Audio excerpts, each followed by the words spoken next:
The premise of our court cases is very simple, and that is the gospel.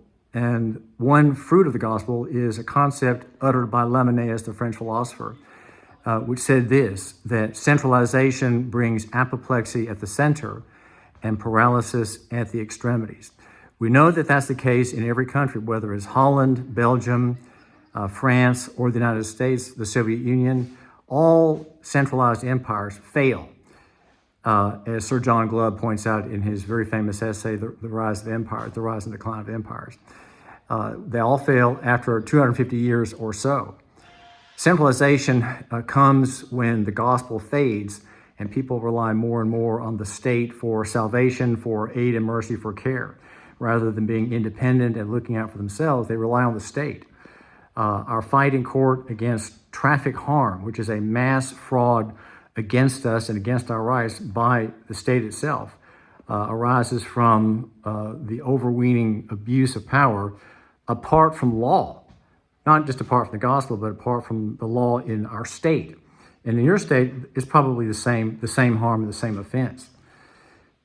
And that is that the commissioner or the governor and the judges reject clear law respecting ancient rights that are protected and are being more increasingly protected by the Supreme Court in several important cases. The Hobbs case on abortion and the Bruin case on gun ownership. The court says if an ancient right is established, that will be defended by this court, and this court will protect it. So the right of travel, the right of ingress and egress, as we like to call it, will be protected at some point. We just have to bring a proper petition framing the issue properly. And even Tennessee courts, I dare venture to say, even Tennessee courts will uphold our rights of ingress and egress, the right to travel. But until that happens, the court is now imposing a policy in your state and in mine against us, against the liberty of movement, the liberty of travel.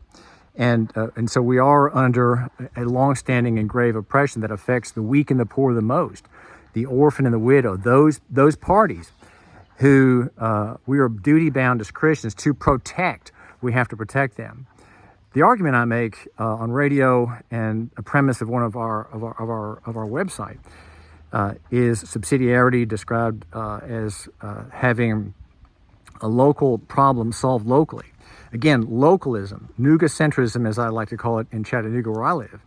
And lococentrism is a fruit of the gospel where there are not overweening helpers, overweening people from faraway bureaucracies to say, we're here to help you and we're going to take charge of all your parts of your life in this area and that area because we know better, we have college degrees, and we have authority under some rule or other.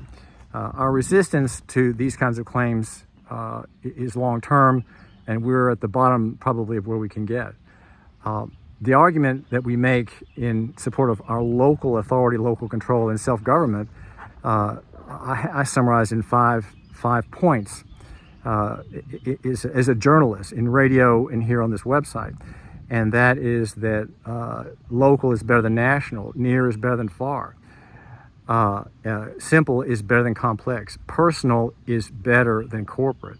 Altogether, there are 5 nostrums of local economy in the free market that I espouse. And so I'm going to fight for the individual. We want to frame our effort always in terms of the individual victim of the state, that person who can't defend, whom we point to resources for that defense to be made. We want to end oppression. I think we want to end the criminal traffic stop first. And then the redcoat warrants problem that is bedeviling our country, bedeviling our state. We want to bring that to an end.